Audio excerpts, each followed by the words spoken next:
The oil lamp flickered in the window of the general store, casting long shadows across the empty main street of Copper Creek. Eleanor May Hartley pressed her face against the cold glass, watching the last of the townspeople hurry home before darkness fully claimed the dying mining town. Dust swirled in small devils where the wind caught it, dancing between the weathered boards of abandoned storefronts.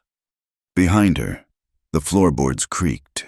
She didn't need to turn to know it was her father, Jacob Hartley, his footsteps heavy with the weight of failure. The copper mine had given out 3 months ago, taking with it the dreams of 47 families. Most had already left, their wagons disappearing into the horizon like ships swallowed by an earthen sea. Eleanor, her father's voice was rough as sandpaper. "Mr. Blackwood will be here soon." Her fingers tightened on the window frame. Samuel Blackwood, the town's banker, undertaker, and self-appointed judge. The man who held the papers on every debt in Copper Creek, including the one that would make her his bride come Sunday. "I won't do it, Pa." The words came out steadier than she felt. "You don't have a choice, girl." Jacob's reflection appeared beside hers in the glass, his face gaunt from months of worry. "It's you, or we lose everything. The house, the store, what little we got left." Eleanor turned to face him. At 19, she was the youngest of his 3 daughters, the only one still unmarried. Her sisters had found husbands in the boom days, when copper flowed like water and men's pockets jingled with promise. Now they lived far away in California, their letters growing fewer as the months passed. "Everything's already lost. Pa, look around you." She gestured at the near-empty shelves, the layer of dust on the counter. "What are we holding on to?" "Our name, our dignity." He couldn't meet her eyes. "Blackwood says he'll forgive the debt, give us a fresh start.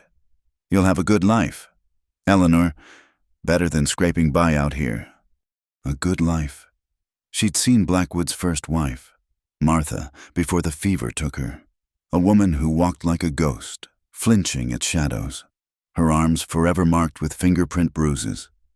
The second wife, young Sarah from Denver, had lasted only 6 months before she was found at the bottom of Devil's Canyon. Accident, Blackwood had said. No one dared question it. The sound of spurs on wood made them both freeze. Through the window, Eleanor saw him, Samuel Blackwood, dressed in his funeral black despite the heat, his silver-topped cane clicking against the boards. 2 men flanked him, hired guns with dead eyes and hands that hovered near their holsters. "He's early," Jacob whispered, and Eleanor heard the fear in it. She backed away from the window, her mind racing. The back door led to the alley, but Blackwood was too smart not to have it watched. The stairs to their living quarters above the store offered no escape. She was trapped, a rabbit in a snare. The door opened without a knock. Blackwood filled the frame, his bulk blocking out the dying light. At 53, he was still strong, his wealth having saved him from the hard labor that aged other men. His face was handsome in a cruel way, with pale eyes that missed nothing. "Miss Hartley." He removed his hat, revealing hair slicked back with pomade. "You're looking lovely this evening." Eleanor stood straight, chin raised. "Mr. Blackwood." "Samuel, please. We'll be family soon enough." His smile was cold as winter frost. "I thought we might discuss the arrangements. The preacher will arrive Saturday from Tucson." "I haven't agreed to anything," Eleanor said. Blackwood's smile flickered. "Your father has. That's all that matters in the eyes of the law." He moved closer, and she smelled bourbon and cigars. Expensive cologne trying to mask something rotten underneath. "Don't make this harder than it needs to be. My dear, I'm offering you comfort, security, protection." "From what?" She couldn't keep the acid from her voice. "From the harsh realities of this world." His hand reached out, fingers brushing her cheek. She jerked away, and something dark flashed in his eyes. "A young woman alone in these territories. Terrible things can happen. Ask young Sarah." The threat hung in the air like smoke from a fired gun. Jacob made a sound protest or surrender. Eleanor couldn't tell. The two hired guns shifted slightly, hands ready. "I need time," she said quickly, "to prepare. A woman needs things for her wedding." Blackwood studied her, those pale eyes calculating. "Of course, a lady should have her dignity. 3 days, then the ceremony will be Sunday at noon." He replaced his hat, tipping it mockingly. "Jacob, walk me out. We have business to discuss." Her father followed like a beaten dog, leaving Eleanor alone with the hired guns. They said nothing, just watched her with the patience of men who killed for money and slept sound after. When they finally left, Eleanor sank into a chair, her legs suddenly weak. 3 days. She pressed her palms against her eyes, trying to think. The money was gone, hidden in her mother's sewing box, enough for a horse, some supplies, maybe a week's worth of hard riding. She'd been planning for weeks, ever since Blackwood first mentioned marriage. The town was quiet as death when she crept upstairs. In her small room, Eleanor pulled out her mother's old carpet bag, filling it with practical things: 2 dresses, her mother's pistol, ammunition, what food she could carry. Her hands shook as she changed into riding clothes. Split skirt, boots, a man's shirt that had belonged to her brother before the war took him. She waited until the church bell struck 10, then slipped down the back stairs. The alley was empty, but she kept to the shadows anyway.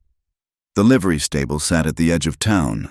Old Moses, the stable hand, long since gone to his shack for the night. Her father's mare, Buttercup, nickered softly as Eleanor entered. The horse was old but steady, with enough strength left for one last journey.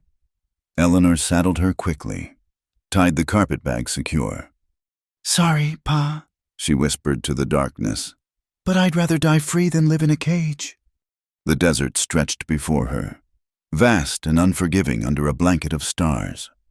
Copper Creek fell away behind, its few lights swallowed by distance. Eleanor knew Blackwood would come after her. Men like him didn't accept rejection. They owned things, consumed them, destroyed what they couldn't possess. But for now, she was free. The night wind caught her hair, pulling it loose from its pins. Coyotes called in the distance, their cries echoing off the canyon walls. She urged Buttercup into a steady trot, following the old Apache trail that wound through the mountains. By dawn, she'd be 15 miles away. By Sunday, when she was supposed to become Mrs. Samuel Blackwood, she'd be a ghost, a story people whispered about, the girl who chose the desert over the devil.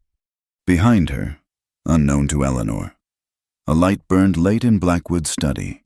He sat at his desk, writing names on a piece of paper, men who tracked for money, who could follow a trail across hell itself. The girl thought she could run. She'd learn, like Sarah had learned, that Samuel Blackwood always collected what was owed to him. The desert was vast, but not vast enough. And when he found her, not if, but when she'd understand that there were worse things than marriage.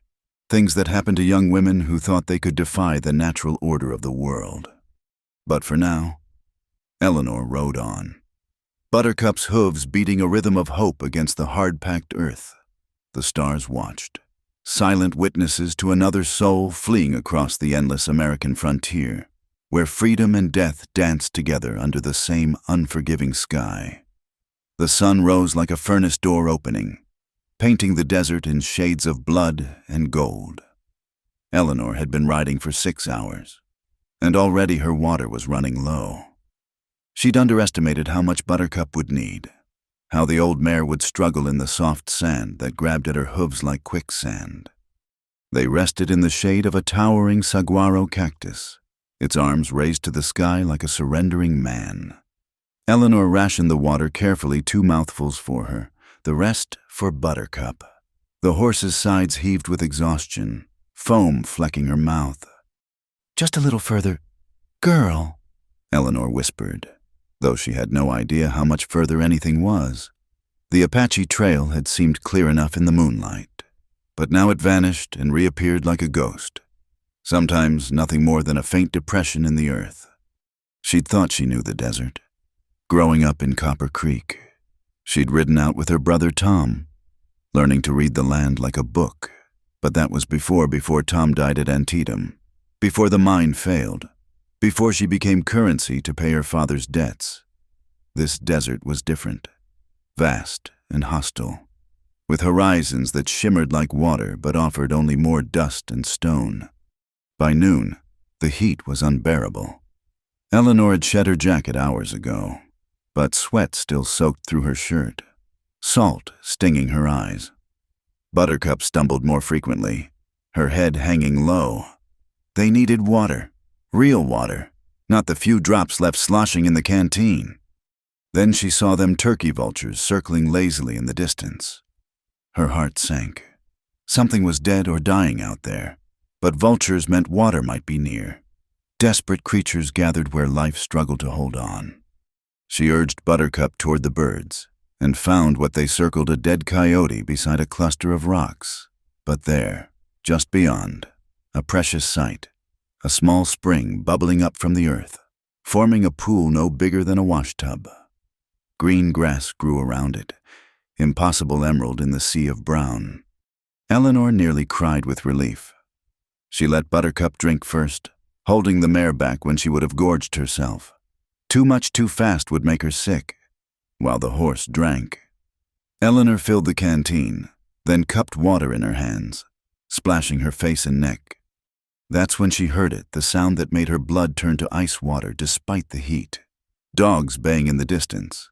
Not coyotes or wolves, but hunting dogs, the kind men used to track escaped convicts or runaway brides. Eleanor's hands shook as she tightened Buttercup's saddle. The mare was exhausted, but they had no choice. She mounted quickly, scanning the horizon, their dust clouds rising maybe 3 miles back, moving fast. "Come on, girl, just a little more."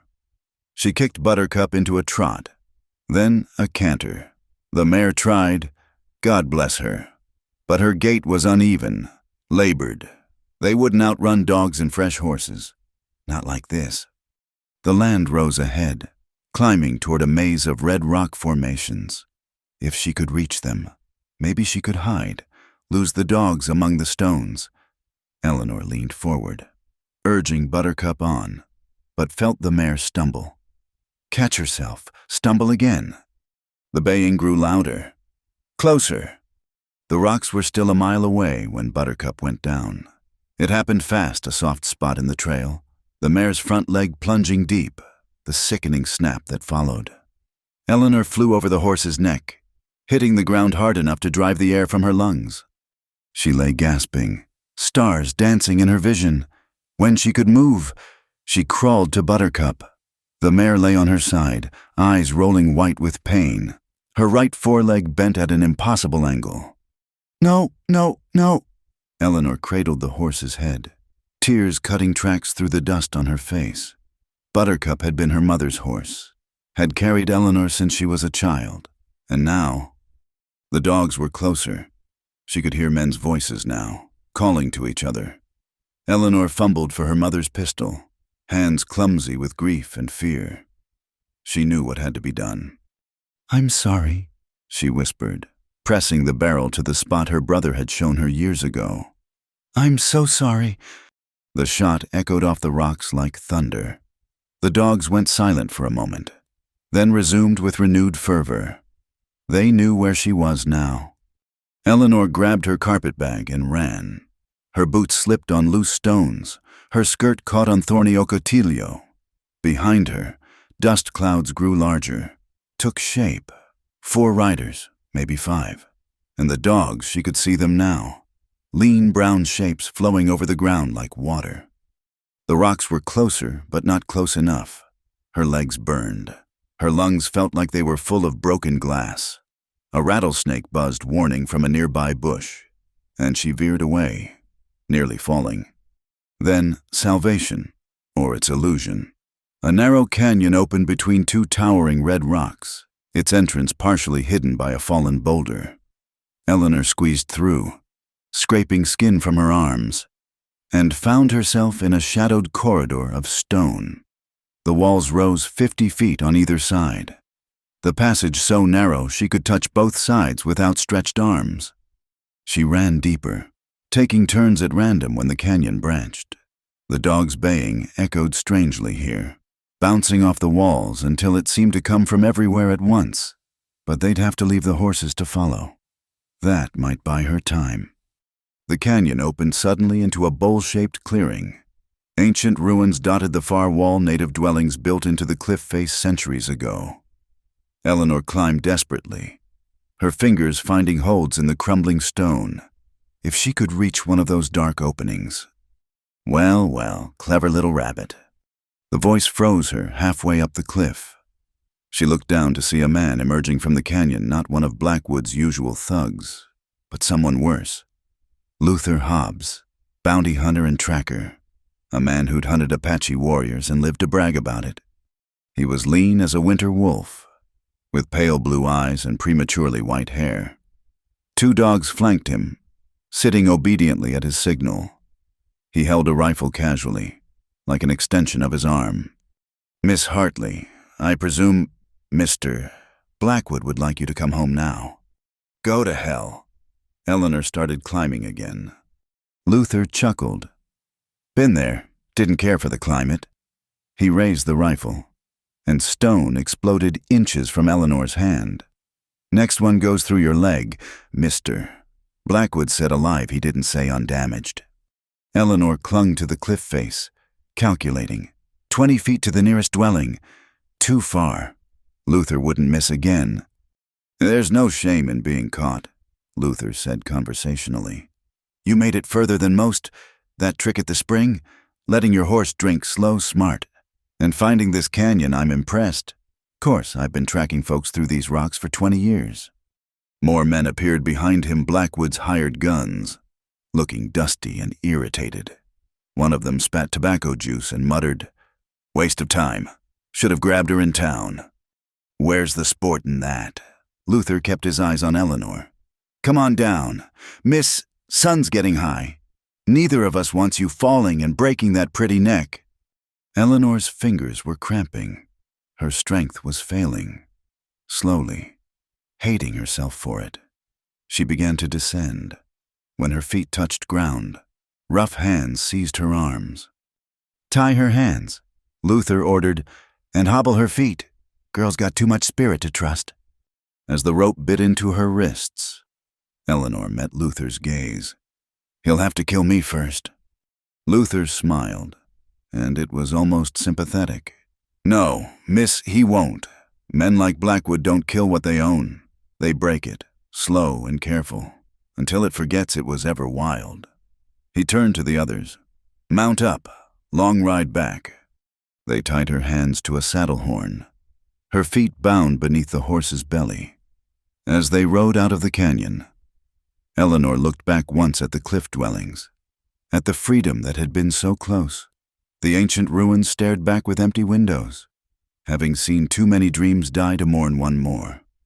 The sun climbed higher, a burning eye that saw everything and judged nothing. And somewhere behind them, turkey vultures descended on Buttercup's body, nature already beginning to erase the evidence of Eleanor's desperate flight. The dogs trotted alongside, tongues lolling, their job complete. One of them carried something in its mouth, a scrap of fabric from Eleanor's torn skirt, a trophy of the hunt. She watched it bounce with each step, a flag of surrender she'd never meant to raise. But even as they rode back toward Copper Creek, toward Blackwood and the cage he'd built for her, Eleanor's mind was working. Luther had been right about one thing: she had too much spirit. They could tie her hands, hobble her feet, drag her back in chains, but they couldn't tie her thoughts, couldn't hobble her will. Not yet. The rider appeared at sunset, silhouetted against the dying light like a figure cut from shadow. Eleanor saw him first, a lone horseman on the ridge above, as still as the rocks around him. For a moment, she thought her exhausted mind was playing tricks. They'd been riding for hours, her wrists raw from the rope, her throat parched despite the water Luther occasionally allowed her. "Company," Luther said quietly, having spotted the rider too. His hand moved to his rifle, casual but ready. The stranger began descending toward them, his horse picking its way down the slope with practiced ease. As he drew closer, Eleanor could make out details: a bay stallion, well-fed and strong, leather chaps worn smooth from use, a gun belt sitting low on narrow hips. But it was the way he sat his horse that caught her attention, perfectly balanced, moving with the animal like they shared one mind. "Evening, gentlemen." His voice carried on the still air, deep and unhurried. He reined up 20 yards away, hands visible, making no sudden moves. "Hell of a hot day for traveling." Luther studied him with professional interest. "That it is, friend. You riding alone?" "Generally do." The stranger's hat shadowed his face, but Eleanor glimpsed a strong jaw, several days' worth of stubble. "Saw your dust from up top. Thought you might know if there's water ahead." "Spring about 5 miles north," one of Blackwood's men offered, "though it ain't much." "Obliged." The stranger's horse shifted, and Eleanor saw his eyes for the first time gray as winter sky, taking in everything while revealing nothing. His gaze lingered on her for a heartbeat, noting the ropes, her torn dress, the bruise forming on her cheek where she'd hit the ground. "Looks like you folks are transporting precious cargo." "Nothing that concerns you," Luther said, his tone still polite but carrying an edge. "Best you ride on." The stranger nodded slowly. "Fair enough, though." He reached for his saddlebag, and instantly 3 guns cleared leather. He froze, then smiled slightly. "Easy there.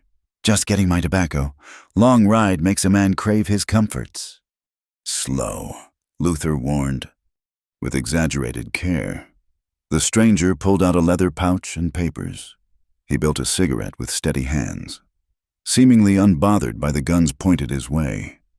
"Name's Cole," he said conversationally. "Cole Thornton. Been drifting down from Colorado, looking for work. You boys wouldn't know of any ranches hiring.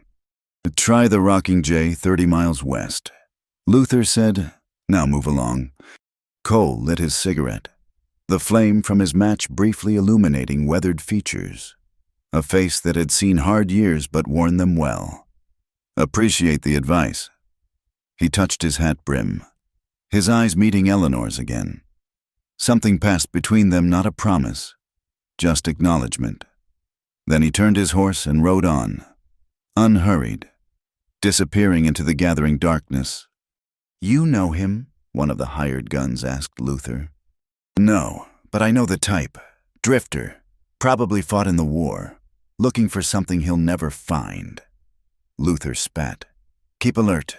I don't like coincidences." They made camp an hour later in a cluster of cottonwoods near a dry riverbed.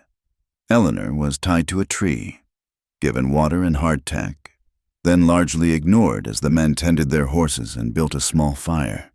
She worked at her bonds whenever no one was looking, but Luther knew his business. The knots only tightened when she struggled. The men talked over their meal, voices carrying in the still air. Blackwood was doubling his offer. They said, wanted the girl delivered by tomorrow night. There was speculation about why he wanted her so bad, plenty of women in the territories. After all, but Eleanor knew. It wasn't about her. It was about ownership, control, the principle of the thing. She defied him publicly by running. That couldn't stand. "I'll take first watch," Luther announced, settling against a boulder with his rifle across his knees. The fire died to embers. Coyotes yipped in the distance, and something larger, a mountain cat, maybe screamed far off in the hills. Eleanor dozed fitfully, jerking awake whenever her head dropped forward. She was dreaming of water, cool and clear, when a hand covered her mouth. Her eyes flew open to find Cole Thornton crouched beside her, one finger to his lips. In the dim starlight, she could see Luther slumped against his boulder, apparently asleep. The other men were dark lumps around the dead fire. Cole's knife made quick work of her bonds. He helped her stand on numb legs, steadying her when she wobbled. They moved like ghosts through the camp, stepping carefully around the sleeping men. Eleanor's heart hammered so loud she was sure it would wake them. Cole's horse waited in the shadows beyond the cottonwoods, ground-tied and silent. A second horse stood beside it, one of the pack animals from the hunting party, already saddled. "Can you ride?" Cole whispered. Eleanor nodded, though her legs felt like water. He boosted her into the saddle, then mounted his own horse with fluid grace. They walked the horses away slowly, every hoof fall sounding like thunder to Eleanor's ears. They'd made it maybe 100 yards when all hell broke loose. "The girl!" someone shouted. "She's gone!" Gunfire erupted behind them. Cole spurred his horse into a gallop, Eleanor following desperately. Bullets whined past like angry hornets. Her stolen horse was fresh, thank God, stretching out into a ground-eating run. They rode hard through the darkness, trusting their horses' night vision. Behind them, confusion men shouting, dogs baying. The chaos of a camp roused from sleep, but pursuit would come soon enough. After what felt like hours, but was probably less than one, Cole slowed to a trot. He led them into a narrow wash, then dismounted and began brushing out their tracks with a juniper branch. "Why?" Eleanor asked when she found her voice. "Why help me?" Cole looked up from his work. In the starlight, she could see his face more clearly, younger than she'd first thought. Maybe 30, with lines earned from sun and wind rather than age. "Saw a girl tied up like livestock. Didn't sit right." He remounted, gesturing for her to follow. "Besides, I've got no love for bounty hunters. Luther Hobbs tracked a friend of mine once. Good man, wanted for a crime he didn't commit. Luther brought him back dead, collected his fee just the same." They rode in silence after that, Cole leading them through terrain that would challenge trackers come daylight, up rocky ridges where horses left no prints, through streams that would break their scent trail. He moved like someone who'd spent his life avoiding pursuit. As dawn approached, he led them into a hidden canyon, its entrance concealed by a fall of rocks. Inside, a small cave offered shelter, invisible from below. A seep in the back wall provided water. "We'll rest here through the heat of the day," Cole said, unsaddling the horses. "They'll expect us to run hard, put distance between us. Sometimes the smart move is to go to ground. Let them overrun you." Eleanor sat on a flat stone, suddenly overwhelmed by exhaustion and the magnitude of what had happened. "They'll catch us. Luther Hobbs doesn't give up." "Neither do I." Cole pulled supplies from his saddlebag's jerky, dried fruit, a bottle of whiskey. "Eat something. You look ready to fall over." She took the offered food mechanically. "I don't even know you. Why risk your life for a stranger?" Cole was quiet for a moment, building another cigarette. "War taught me a lot of things, mostly bad. But one good thing, sometimes you see a moment where you can make a choice. Do the easy thing or the right thing. I've done enough easy things." "I can't pay you. I have nothing." "Didn't ask for payment." He lit the cigarette, exhaled slowly. "Though you might tell me what has Samuel Blackwood so fired up. Man doesn't send Luther Hobbs after just anybody." So Eleanor told him, the words spilling out in the quiet cave, her father's debts, Blackwood's proposal that was really a demand, her desperate flight. Cole listened without interrupting, his expression unreadable. "Blackwood," he said when she finished. "I've heard the name. Owns half of Copper Creek. Has his fingers in mining, cattle, politics. Not a man to cross lightly. Then you should leave me here. Ride on. This isn't your fight." Cole studied her through the cigarette smoke. "Maybe not, but I made it mine when I cut those ropes." He ground out the cigarette, stood to check the horses. "Get some sleep. We'll move again at nightfall."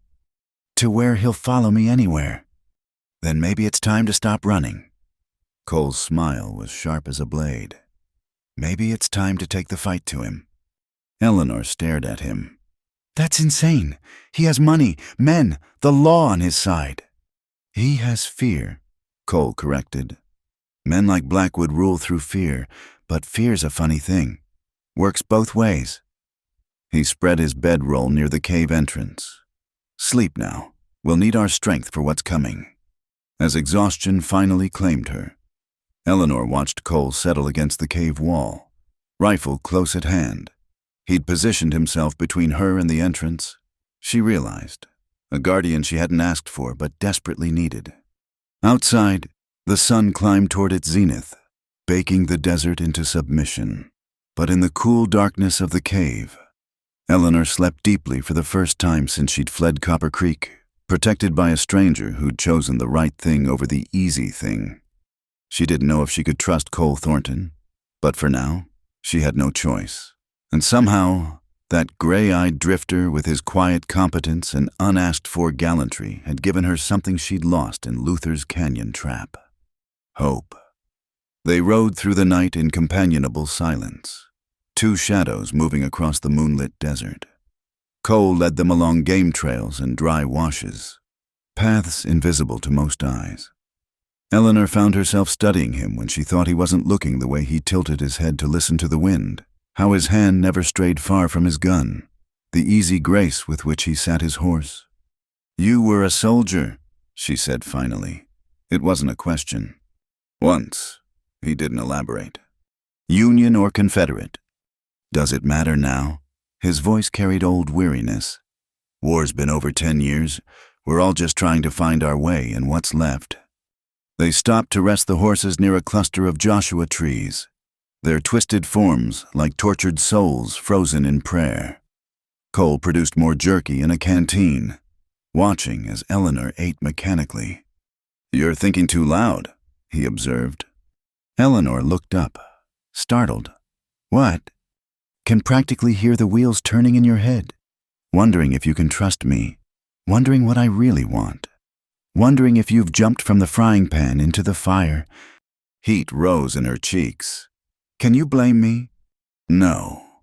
He took a pull from the canteen, passed it to her. "Smart woman questions everything in country like this. Keeps her alive longer." "Then answer me honestly. Why are you really helping me?" Cole was quiet for a long moment, staring out at the desert. When he spoke, his voice was distant. "Had a sister once, Sarah, sweet girl, trusted everyone. When I came home from the war, found out she'd married a man while I was gone. Shopkeeper, respectable. Everyone said what a lucky girl she was." His jaw tightened. "Found her grave instead. Pneumonia, they said. But the neighbor woman, she told me different. Told me about the bruises, the fear. How Sarah tried to leave once but had nowhere to go." Eleanor's throat tightened. "I'm sorry." "Been carrying that weight 5 years now. Can't bring Sarah back. But when I saw you tied up like that..." He shrugged. "Man gets a chance to balance the scales a little. He'd be a fool not to take it." They rode on as dawn approached, the sky lightening from black to deep purple. Cole led them to a high overlook where they could see for miles in every direction. No dust clouds, no pursuit, yet. "They'll find our trail eventually," Eleanor said. "Counting on it." At her alarmed look, Cole smiled grimly. "Can't run forever, but we can choose where to make our stand. Know this country pretty well. There's a place ahead, Box Canyon with only one way in. Good water, grass for the horses. Defensive position if it comes to that." "You're talking about fighting them." "I'm talking about being ready if we have to." He studied her face. "You know how to use that pistol you're carrying." Eleanor touched the gun at her hip, her mother's old Colt. "My brother taught me, but shooting targets isn't the same as..." "No, it's not." Cole's expression softened slightly. "And God willing, you won't have to find out the difference. But if it comes to it, you remember something those men chose their path. They hunt human beings for money. Whatever happens, it's on them, not you." They reached the canyon by mid-morning, and Eleanor had to admit Cole knew his defensive positions. The entrance was narrow, barely wide enough for 2 horses abreast. Inside, it opened into a grass-filled bowl with sheer walls on 3 sides. A spring bubbled from the rocks, feeding a small pool. Ancient fire rings showed others had sheltered here Indians, probably, or travelers like themselves. Cole saw to the horses while Eleanor washed trail dust from her face and hands. The cold water felt like heaven. When she looked up, she found him watching her with an unreadable expression. "What?" "Nothing. Just, you remind me of someone." He turned away, busying himself with his saddlebags. They spent the day in careful preparation. Cole showed her the best positions for cover, where to retreat if overwhelmed.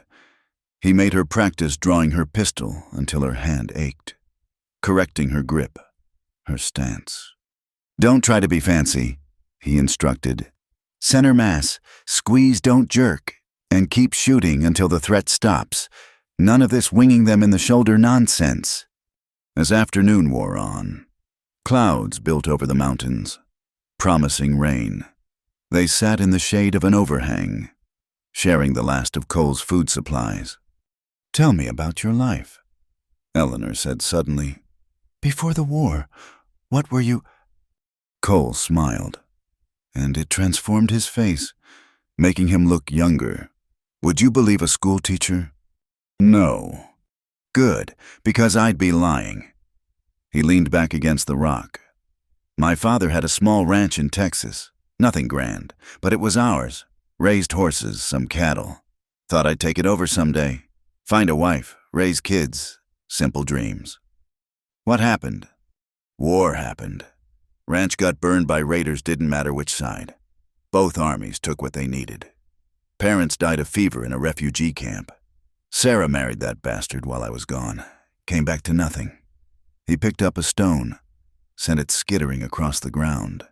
"Been drifting ever since, hiring out my gun when I need money, moving on when things get complicated."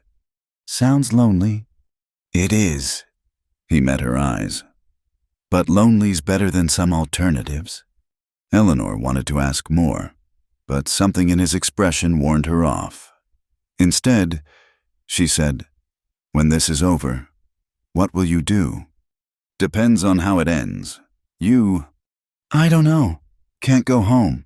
Won't marry Blackwood. Maybe I'll keep riding until I hit California. Start over where nobody knows me. California's nice. Worked a ranch there last year. Ocean's something to see if you've never—" "You could come with me." The words were out before Eleanor could stop them. Heat flooded her face. "I mean, if you wanted, as protection, I could pay you once I found work." Cole's expression was gentle. "Eleanor, forget I said anything." She stood abruptly, mortified. "I should check my horse." He caught her arm as she passed, his touch light but stopping her. "You're a good woman, brave as they come. Any man would be lucky to ride with you, but you don't know me. Not really. The things I've done." "I know enough." She looked down at his hand on her arm.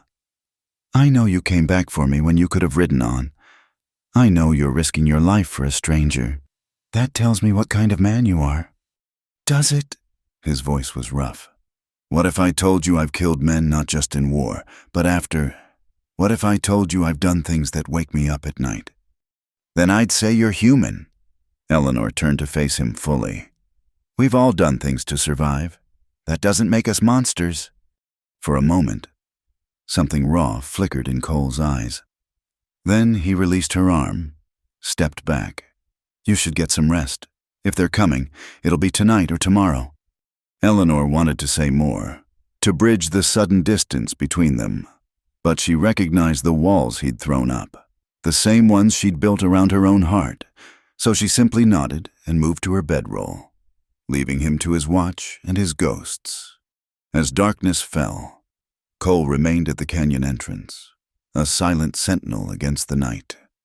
Eleanor lay wakeful, listening to the sounds of the desert wind through stone, the distant call of an owl, the steady breathing of the horses. "Cole," she called softly. "Yeah." "Thank you.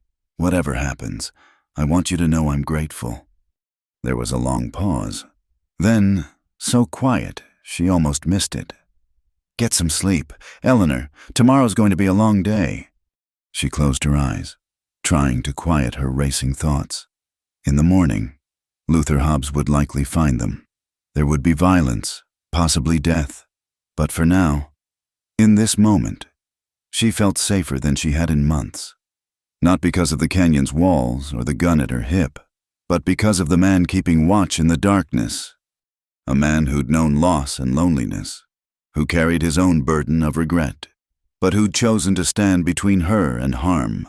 Whatever his past, whatever his sins, Cole Thornton had given her a gift precious beyond measure, the knowledge that she wasn't alone.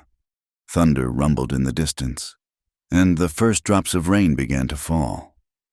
Eleanor pulled her blanket higher and let the sound lull her toward sleep. Tomorrow would bring what it would bring, but tonight, she was free, and she was protected. And for now, that was enough. The rain came down steady through the night, washing away tracks and filling the desert with the scent of wet sage. Eleanor woke to find Cole still at his post, water dripping from his hat brim. He'd covered her with his slicker sometime in the darkness. "You should have woken me for watch," she said, approaching with coffee she'd made from his supplies. "Couldn't sleep anyway." He accepted the tin cup gratefully. "Storm's breaking up. They'll move today." Eleanor studied the lightening sky, where clouds parted like torn fabric. How can you be sure? Luther Hobbs didn't get his reputation by giving up. He's out there, waiting for the light. Man like him. He's probably enjoying this. The hunt, the challenge. Cole's expression was grim. "I've put him off his game by taking you. Now it's personal." They ate a sparse breakfast. Then Cole did something that surprised her. He took out a small leather journal and pencil, wrote for several minutes, then tore out the pages. "If something happens to me," he said, handing them to her. "There's a woman in Tucson, Mary Griffith, runs a boarding house on 3rd Street. Give her this. She'll help you get to California." Eleanor's throat tightened. "Nothing's going to happen to you?" "Maybe not, but a careful man covers his bets." He checked his weapons one more time. "Remember what I taught you. And Eleanor, if it goes bad, you run. Don't look back. Don't try to help. Just run." "I won't leave you." "You will." His voice was steel. "Because if you don't, then this was all for nothing." Before she could argue, he held up a hand. In the distance, barely audible over the fading rain, came the sound of horses. Cole moved with swift efficiency, positioning Eleanor behind a cluster of boulders with clear sight lines to the canyon entrance. He took his own position across from her, rifle ready. "Remember," he called softly, "let them come in. The narrower the space, the better our chances." Eleanor's heart hammered as she watched the canyon mouth. Her mother's Colt felt heavy in her hand. She'd never shot at a person before, never had to defend her life with violence. The thought terrified her. Then they appeared 5 riders moving cautiously through the entrance. Luther Hobbs led them, his pale eyes scanning the canyon walls. Behind him rode Blackwood's hired guns, and bringing up the rear, Eleanor's breath caught. Samuel Blackwood himself, dressed in his customary black despite the morning heat. He'd come personally to claim his property. "Thornton," Luther's voice echoed off the canyon walls. "I know you're in here. Saw your tracks before the rain. Why don't we discuss this like civilized men?" Cole remained silent, invisible in his cover. "The girl's not worth dying for." Luther continued, his men spreading out slightly. "Blackwood here's willing to make a deal. You ride out, no questions asked. Hell, he'll even pay you for your trouble. What's one woman against $500? $1,000, Blackwood corrected, his voice carrying cold authority. "Mister, Thornton's proven himself resourceful. I respect that." Still no response.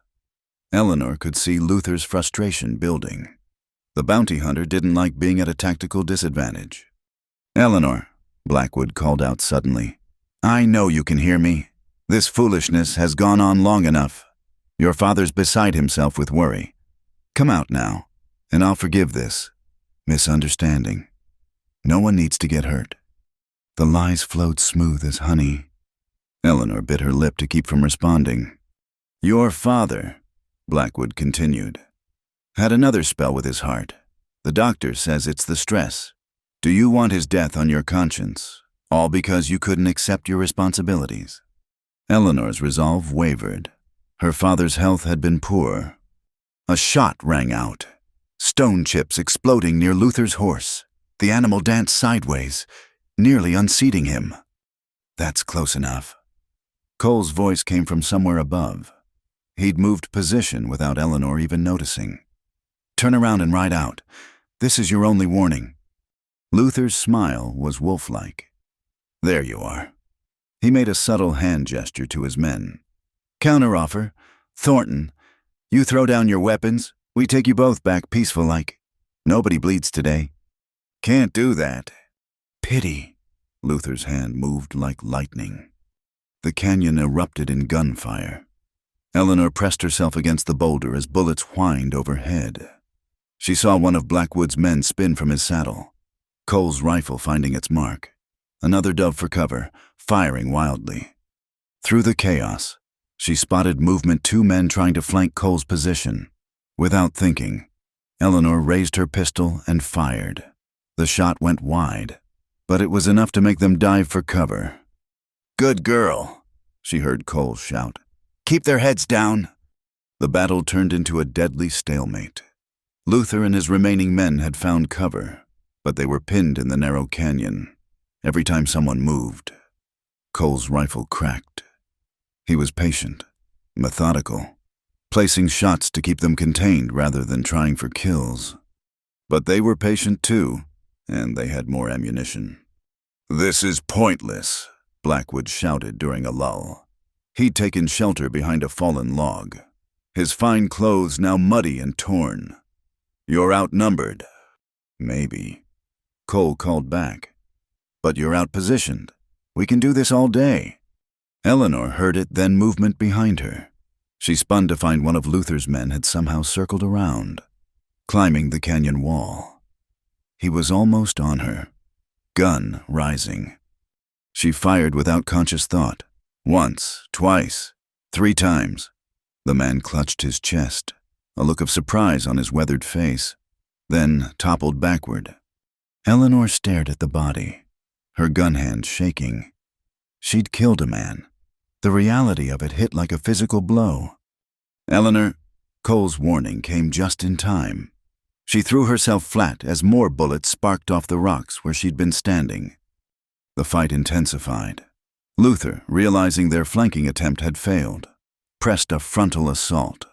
Under covering fire, Blackwood's remaining men rushed forward, trying to overwhelm Cole's position. Eleanor forced herself to focus, firing at the advancing men. She saw Cole moving, always staying ahead of their aim, his rifle speaking with deadly precision. Another attacker fell, then another. Then Luther made his move, while his men kept Cole busy. The bounty hunter slipped along the canyon wall, using every scrap of cover. Eleanor tried to track him but lost sight of him in the gun smoke and confusion. She heard Cole curse, heard the sound of a rifle hitting stone. When the smoke cleared, she saw why Luther had reached Cole's position. The 2 men grappled on a narrow ledge, fighting for control of a knife. Eleanor started to rise, to help, but remembered Cole's words. Trust him. Instead, she kept her gun trained on Blackwood and the last gunman, keeping them pinned. On the ledge, Cole and Luther fought with savage efficiency. They were evenly matched, Luther with his wolf-like quickness, Cole with his soldier's training. The knife flashed between them, each man's hand locked on the other's wrist. Then Luther made a mistake. He tried to knee Cole in the groin, momentarily shifting his balance. Cole seized the opening, twisting hard. Luther's eyes widened as his own momentum carried him over the edge. He fell 20 feet, hitting the rocks with a sound Eleanor would never forget. Luther! Blackwood's composure finally cracked. He rose from cover, face twisted with rage. You bastard! He was worth 10 of you! Cole appeared at the ledge, breathing hard, blood running from a cut on his cheek. Then you should have sent 10 men. The last gunman, seeing Luther dead and 3 of his companions down, made a practical decision. He threw down his gun and raised his hands. I'm out. This ain't worth dying for. That left Blackwood. The man who'd started it all stood in the open, his fine pistol wavering between Cole and Eleanor. His clothes were ruined, his dignified facade shattered. He looked like what he was, an aging bully facing the consequences of his cruelty. You, he snarled at Eleanor. You ruined everything. All you had to do was submit, be a proper wife. But no, you had to run, had to make me chase you like some common criminal. I was never yours to claim, Eleanor said, stepping from cover. Her voice was steady despite the tremor in her hands. Not my father's to sell, not yours to buy. I'm a person, not property. You're nothing. Spittle flew from Blackwood's lips. A shopkeeper's daughter who should be grateful for my attention. Do you know what I've offered you? Wealth, status, protection. A cage, Eleanor interrupted. Gilded, maybe, but still a cage. Blackwood's face purpled. He swung the gun toward her. Then die free. 2 shots rang out almost as one. Blackwood staggered, looking down in confusion at the spreading red stain on his vest. His gun fell from nerveless fingers. He looked at Eleanor, then at Cole, who'd drawn and fired in one smooth motion. You both... Blackwood sank to his knees. This isn't how it was supposed. He fell forward and was still. Silence descended on the canyon, broken only by the drip of water and the nervous nickering of horses. Eleanor stood frozen, gun still extended, trying to process what had happened. She'd fired. So had Cole. One or both of them had killed Samuel Blackwood. It's over, Cole said quietly. Climbing down from his perch, he approached the surviving gunman, who stood with hands still raised. What's your name? Jenkins. Tom Jenkins. Well, Tom Jenkins, you've got a choice. Ride back to Copper Creek and tell them what happened here. Tell them Eleanor Hartley defended herself against kidnapping and attempted murder. Make sure you mention that Samuel Blackwood drew first. Cole's eyes were hard as flint. Or keep riding and don't look back. Either way, if I see you again, or if you come after her, we'll finish what we started here. Understood. Jenkins nodded rapidly. I'll tell them. Blackwood went crazy. Wouldn't listen to reason. The girl, Miss Hartley, she didn't have no choice. Good man. Now get out of here. Jenkins scrambled for his horse and rode out without looking back. Cole watched him go, then turned to Eleanor. She stood amid the carnage, her face pale but composed. You all right? She looked at the bodies, at the gun in her hand, then at him. I don't know. I killed a man, maybe 2. You defended yourself. There's no shame in that. I know, it's just... She took a shuddering breath. I thought I'd feel different, guilty or horrified or something, but mostly I just feel... empty. Cole crossed to her, gently took the gun from her hand. That's shock. It'll pass. And when it does, you might feel all those things and more. But Eleanor, listen to me. You did what you had to do. You survived. That's what matters. She looked up at him, seeing her own weariness reflected in his eyes. What happens now? Now we bury the dead. Then ride out. Jenkins will spread the word. But Blackwood had friends. Best to be elsewhere while the dust settles. California. Cole almost smiled. California sounds good. Marry Griffith in Tucson first, though get you some proper clothes. Supplies for the journey. He paused. If you still want company on the trail, that is... Eleanor felt something ease in her chest. I do, but Cole, this doesn't mean... I'm not asking for anything beyond... I know. He touched her shoulder lightly. One day at a time. Eleanor, that's all any of us can do. Take it one day at a time. They rode hard through the day, putting distance between themselves and the canyon of death. By evening, they'd reached the foothills of the Dragoon Mountains, where ancient Apache trails wound through stands of pine and juniper.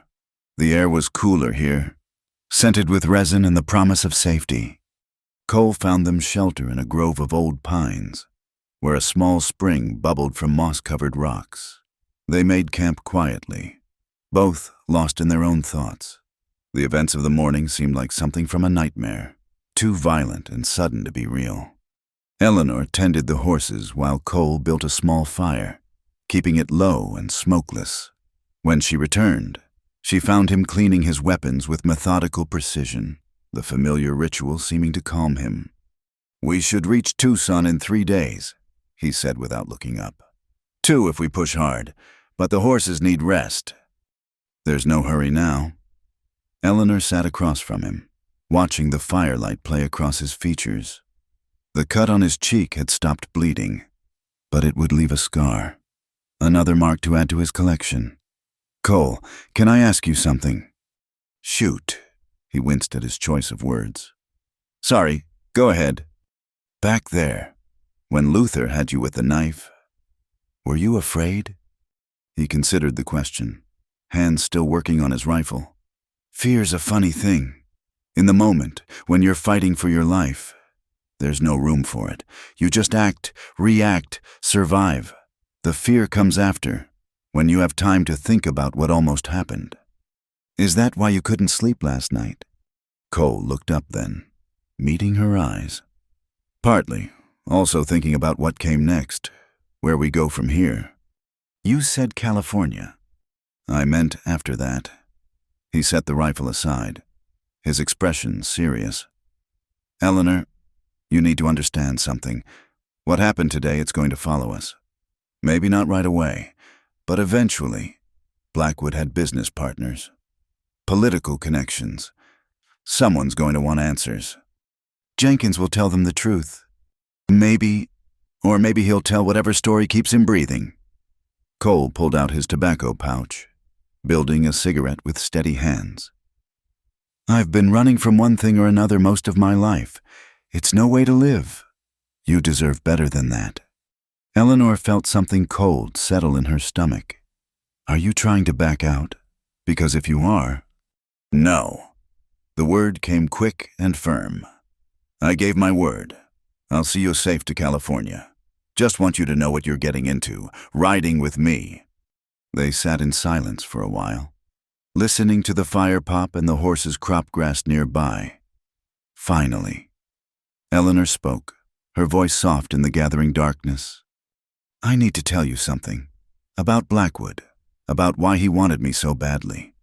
She drew her knees up, making herself smaller. "It wasn't just about owning me. He saw me once in town. I was helping at the store, reaching for something on a high shelf. My sleeve pulled back and he saw." She rolled up her sleeve, revealing an old scar that ran from wrist to elbow. Cole's expression didn't change, but she saw his jaw tighten. "When I was 15, there was another man, friend of my father's, or so we thought. He cornered me in the barn one day, tried to..." She swallowed hard. "I fought, found a broken bottle, used it, cut myself worse than him in the struggle. But it was enough to get away." "Eleanor?" "Let me finish." She pulled her sleeve back down. "Blackwood knew about it, said it proved I had spirit, that I'd be a challenge to break. He liked that, the idea of taking something wild and making it submit." Her laugh was bitter. "He actually thought it was romantic." Cole flicked his cigarette into the fire, his movements careful and controlled. When he spoke, his voice was dangerously quiet. "I'm glad he's dead." "That's the thing, so am I." Eleanor hugged her knees tighter. "What kind of person does that make me? I took a life today, maybe 2, and all I feel is relief." "It makes you human." Cole moved around the fire, settling beside her but not touching. "Listen to me. I've known men who enjoyed killing, who looked for excuses to deal death. That's not you. You fought to survive, to stay free. There's no sin in that. You sound very sure. Because I've seen the alternative. His voice grew distant. In the war, there was this sergeant, liked to take prisoners out behind the lines, said he was interrogating them. We all knew better, but nobody stopped him. One day, found him with a boy. Couldn't have been more than 14. Confederate drummer who'd gotten separated from his unit. Eleanor waited, sensing the weight of the memory. I stopped him, permanently. My own sergeant, my own side, and I put him down like a rabid dog. Cole stared into the fire. Never regretted it. That boy went home to his mama because I chose to act.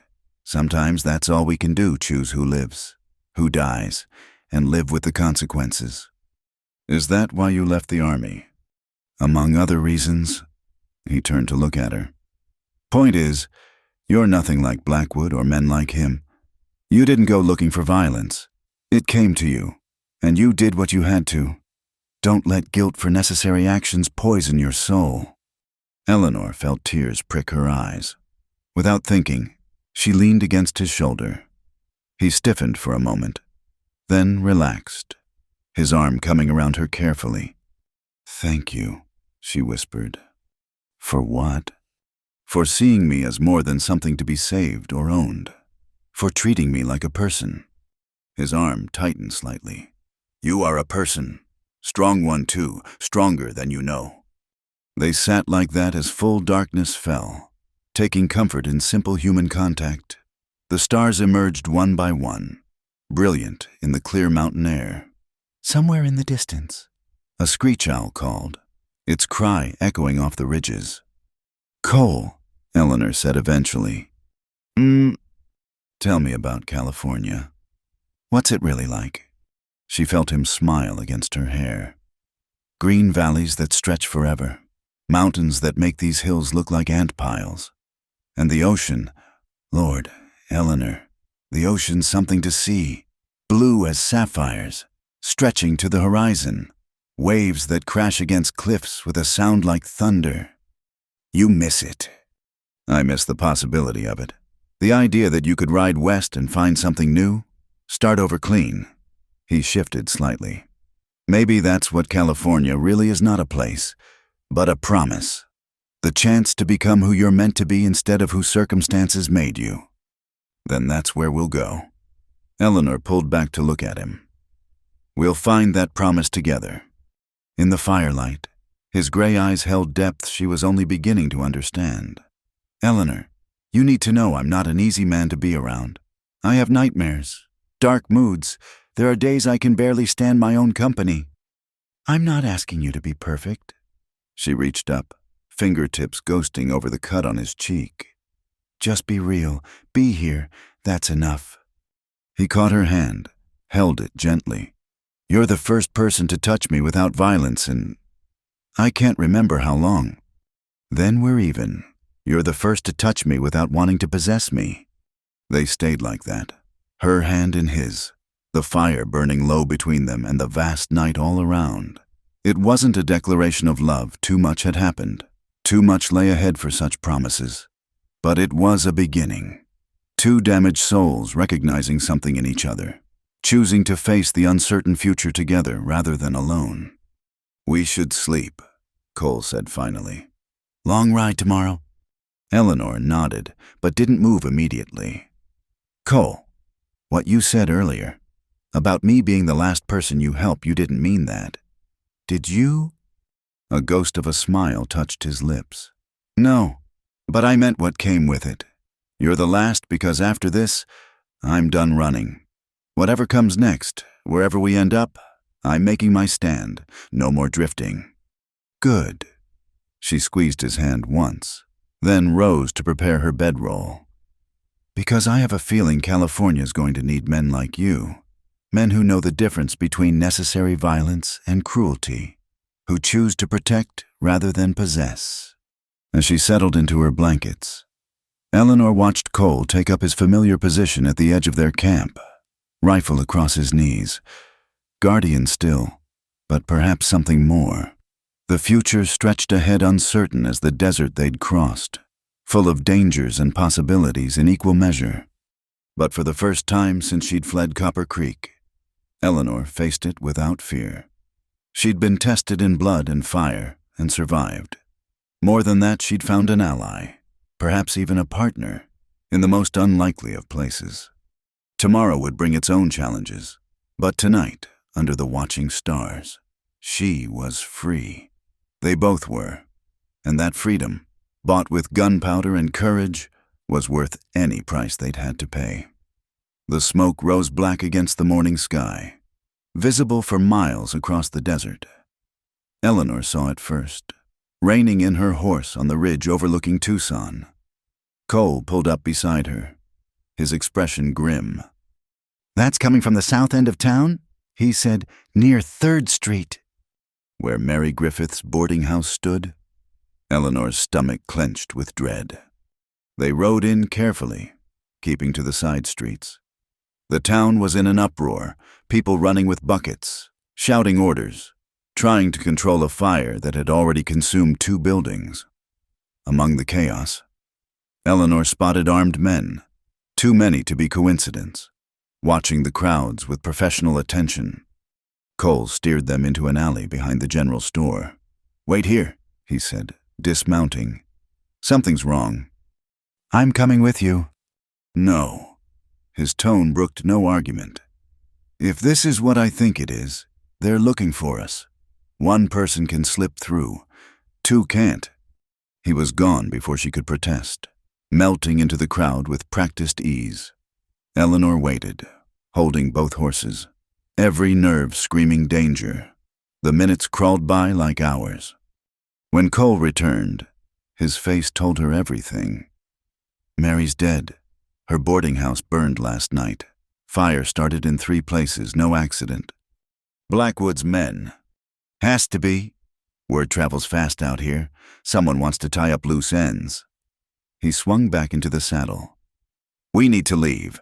Now." They were halfway to the town limits when the trap was sprung. Riders emerged from side streets, cutting off their escape. Eleanor counted 8, maybe 10, all armed, all moving with coordinated precision. These weren't typical hired guns, these were professionals. "The livery stable," Cole shouted, wheeling his horse. "Back door leads to the wash." They spurred their horses into a gallop, hooves clattering on packed earth. Gunfire erupted behind them, bullets whining past like angry wasps. Eleanor bent low over her horse's neck, giving the animal its head. The livery stable loomed ahead. Cole didn't slow. He drove his horse straight through the open doors. Eleanor right behind. Chickens exploded in all directions. A stable boy dove for cover. "The back!" Cole yelled. But Eleanor could already see the problem. The rear doors were barred from outside. They were trapped. "Up top," she said, pointing to the hayloft. "There's a loading door." They abandoned the horses, scrambling up the ladder as their pursuers poured into the stable. Cole turned at the top, rifle ready, buying Eleanor time to reach the loading door. "It's locked. Stand back." Cole fired twice, splintering the lock, then kicked the door open. 20 feet below, a wagon loaded with hay provided a softer landing than bare ground. "Jump!" Eleanor didn't hesitate. She launched herself into space, hitting the hay hard enough to drive the breath from her lungs. Cole landed beside her a heartbeat later, just as rifle fire chewed splinters from the doorframe above. They rolled off the wagon and ran, weaving between buildings as shouts erupted behind them. The wash Cole had mentioned was just ahead, a dry riverbed that cut through town, deep enough to provide cover. They slid down the bank in a cloud of dust, then turned south, using the wash like a highway. But their pursuers knew the town too. Riders appeared on both banks, firing down at them. "This way." Eleanor gasped, spotting a drainage pipe that led under the main street. They splashed through ankle-deep water, emerging in the Mexican Quarter on the other side of town. Here, the narrow streets worked in their favor. Adobe houses crowded together, laundry lines creating a maze overhead. They ducked and weaved, Cole seeming to know exactly where he was going. An old Mexican woman beckoned from a doorway. Aqui, quickly! Cole hesitated for a split second, then pulled Eleanor inside. The woman barred the door behind them, muttering in rapid Spanish. Gracias, señora, Cole replied in the same language. To Eleanor, she says to follow her. The woman led them through her small house to a root cellar, hidden beneath a worn rug. As they climbed down, Eleanor heard horses thundering past outside, men shouting in English and Spanish. They huddled in the darkness, hardly daring to breathe. Above, the old woman moved around, humming tunelessly, the picture of innocence. Time passed with agonizing slowness. Finally, the trap door opened. They have moved on, the woman said in accented English. But they watch the roads. You cannot leave as you are. She produced clothing the rough garb of Mexican laborers. My sons, they will not mind. As Eleanor changed behind a curtain, she heard Cole speaking quietly with the woman. Money changed hands. Though the woman protested. Why help us? Eleanor asked when she emerged, her hair hidden beneath a wide-brimmed hat. The old woman's eyes were knowing. I remember when men hunted my husband. Different men, different reasons, but the same evil, besides. She smiled slightly. The one who leads them, Garrison. He hangs my nephew last year. Says he stole a horse. No trial, no proof, just a rope. Garrison. Eleanor filed the name away. Blackwood's replacement, or perhaps his partner all along. They left at dusk, walking like tired laborers heading home after a day's work. The disguise held, guards barely glancing at them, but Eleanor could feel the tension in the town, the sense of hunters deprived of prey. They retrieved their horses from where sympathizers had hidden them, then rode south into Mexico. Only when they'd crossed the border did Cole allow them to stop. We can't go to California, he said bluntly. They'll watch the routes, have men at every waterhole between here and the coast. Then where? Cole stared at the stars, thinking. South for now. There's a ranch I know in Sonora. Man owes me a favor. We can lie low. Let the heat die down. For how long? As long as it takes. He turned to her. This is my fault. I should have known they'd move this fast. Should have. Stop! Eleanor moved her horse closer. You couldn't have predicted this. We're alive. We're free. That's what matters. Are we free? Cole's laugh was bitter. We're fugitives now. Eleanor, they burned Mary Griffith just for knowing me. These aren't Blackwood's penny ante thugs. Someone with real power wants us dead. Then we'll deal with them. Eleanor surprised herself with the steel in her voice. I'm tired of running, tired of being hunted. You said it yourself, sometimes you have to take the fight to them. This isn't some personal vendetta. This is bigger. Blackwood must have been connected to something. He broke off as riders appeared on their back trail, moving fast. Without a word, they spurred their horses deeper into the desert, racing against moonlight and time. The chase lasted through the night. Their pursuers were relentless, pushing hard, trying to run them to ground. Cole led them through country that would have terrified Eleanor days ago, narrow canyons, treacherous slopes, paths that were little more than suggestions. Dawn found them at the edge of a massive canyon system, their horses blown, their water nearly gone. Behind them, dust clouds marked their hunter's approach.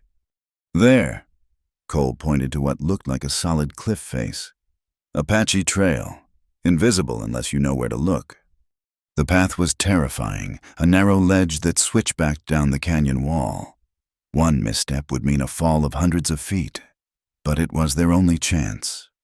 They descended in single file, Eleanor fighting vertigo, trusting her horse's sure feet. Rocks clattered into the void, the sound seeming to fall forever. Above, their pursuers reached the rim, shouting in frustration.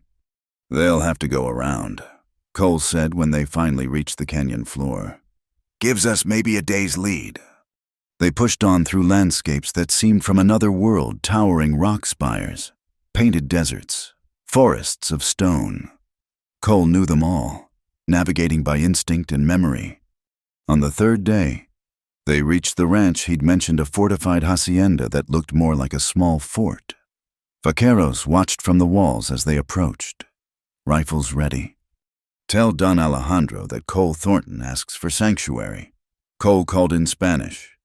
The gates opened, and they rode into temporary safety. But Eleanor could see the truth in Cole's eyes. This was just another way station on a journey that had no clear end. They could run to the ends of the earth, but somewhere behind them, Garrison and his men would follow. The fight wasn't over. It had barely begun. Don Alejandro's hacienda provided sanctuary for 3 weeks. They rested, recovered, and planned. But Eleanor could see the restlessness in Cole's eyes, the way he watched the horizon each dawn. They couldn't hide forever. The attack came on a moonless night. Garrison's men had found them, despite all precautions. The hacienda erupted in gunfire, vaqueros fighting alongside Cole to hold the walls. Eleanor fought too, no longer the frightened girl who'd fled Copper Creek. "They're too many," Don Alejandro said grimly, blood seeping through his shirt. "You must go, both of you." Cole tried to protest, but the old man cut him off. "This is my fight now. You saved my son once. Let me return the favor." They slipped out through a hidden gate as the battle raged. Behind them, the hacienda burned, another sacrifice to their freedom. Eleanor didn't look back. She'd learned that survival sometimes meant accepting the gifts others paid for in blood. They rode north, back toward the American border. Running was no longer an option. Garrison would follow them anywhere. It was time to end this. "Copper Creek," Eleanor said when Cole asked where she wanted to make their stand. "Where it all started." Cole studied her in the starlight. "You're sure?" "My father's there. My home. What's left of it." Her voice was steady. "I won't let them drive me away forever." They crossed the border at a smuggler's ford, then circled wide around Tucson. The journey to Copper Creek took 4 days of hard riding, staying off main trails, moving like ghosts through familiar territory. The town looked smaller than Eleanor remembered, more desperate. The death of Samuel Blackwood had created a power vacuum, and vultures were circling. They entered after dark, Eleanor leading them to the abandoned mine office on the edge of town. "Why here?" Cole asked.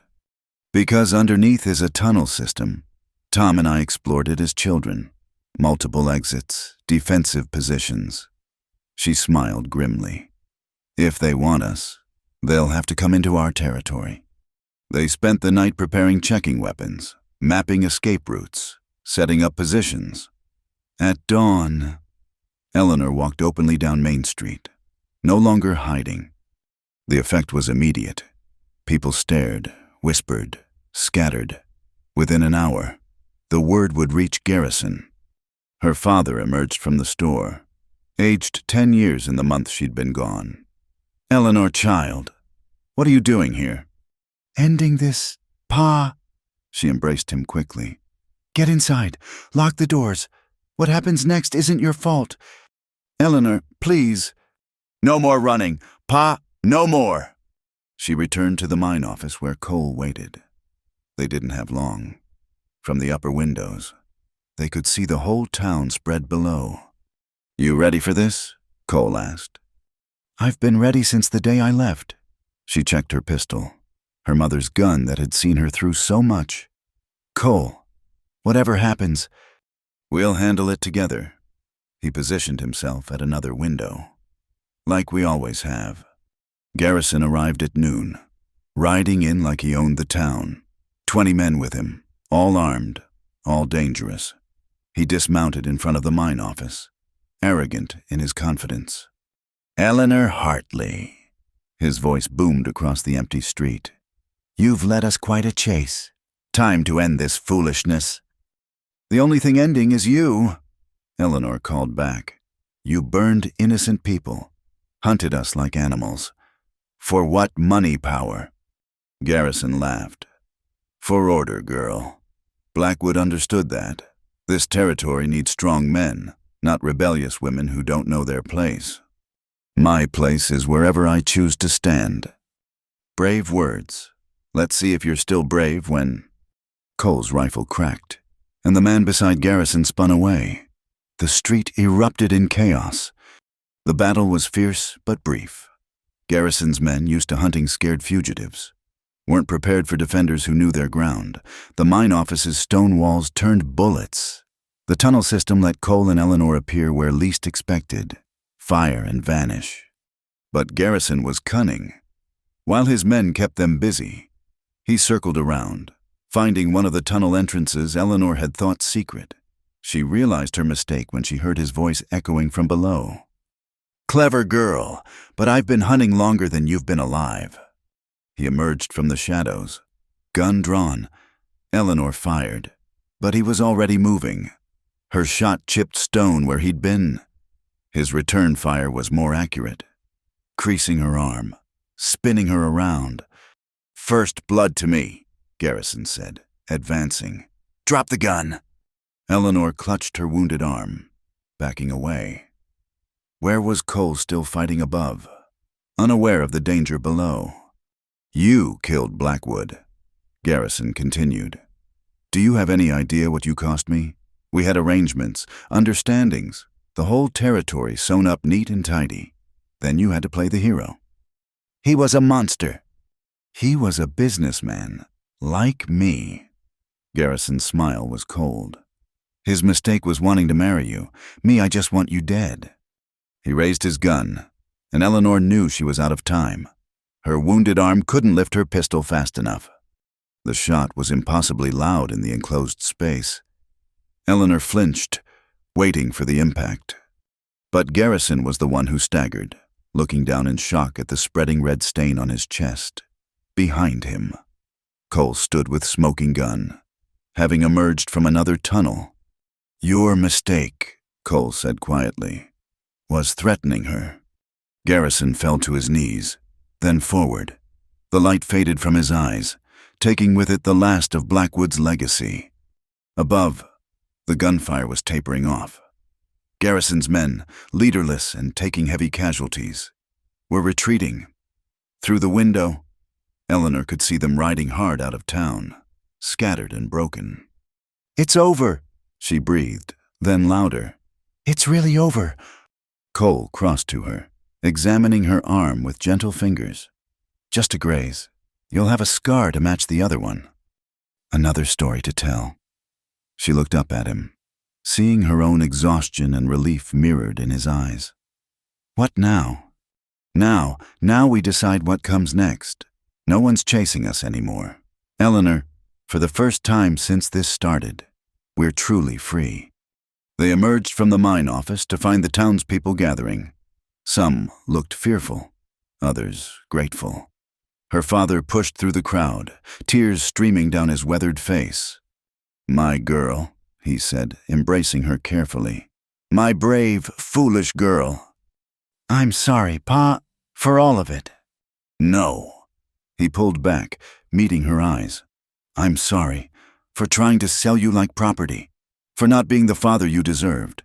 Can you forgive an old fool? Already forgiven. The sheriff, such as he was in a dying town, approached hesitantly. Miss Hartley, Mr. Thornton, Cole supplied. Mr. Thornton, about what happened here. Self-defense, Eleanor said firmly. Garrison and his men attacked us. The whole town saw it. The sheriff nodded quickly. That's how I saw it too. Garrison was wanted in 3 territories anyway. Might even be a reward. Give it to the town, Cole said, for the damages. As the crowd dispersed, Eleanor and Cole stood in the dusty street where it all began. The sun was setting, painting the desert in shades of gold and crimson.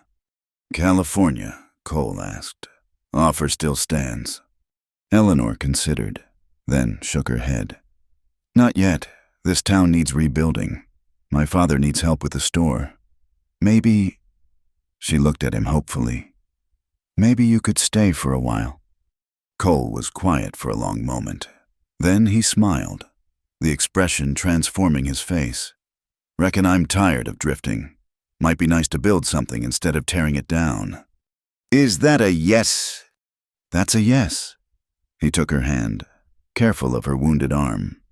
Besides, someone needs to teach you to shoot proper. That aim of yours needs work. Eleanor laughed, the sound bright in the gathering dusk. My aim was fine. I hit everything I meant to. That's so... Mostly. She squeezed his hand. The important shots. Anyway. They walked together toward her father's store, where warm light spilled from the windows. Behind them, the abandoned mine office stood as testament to their final battle. Ahead lay the uncertain future, but for the first time, it was a future they would face on their own terms. The girl who'd fled in terror had returned a woman who refused to yield. The drifter who'd lived for nothing had found something worth protecting.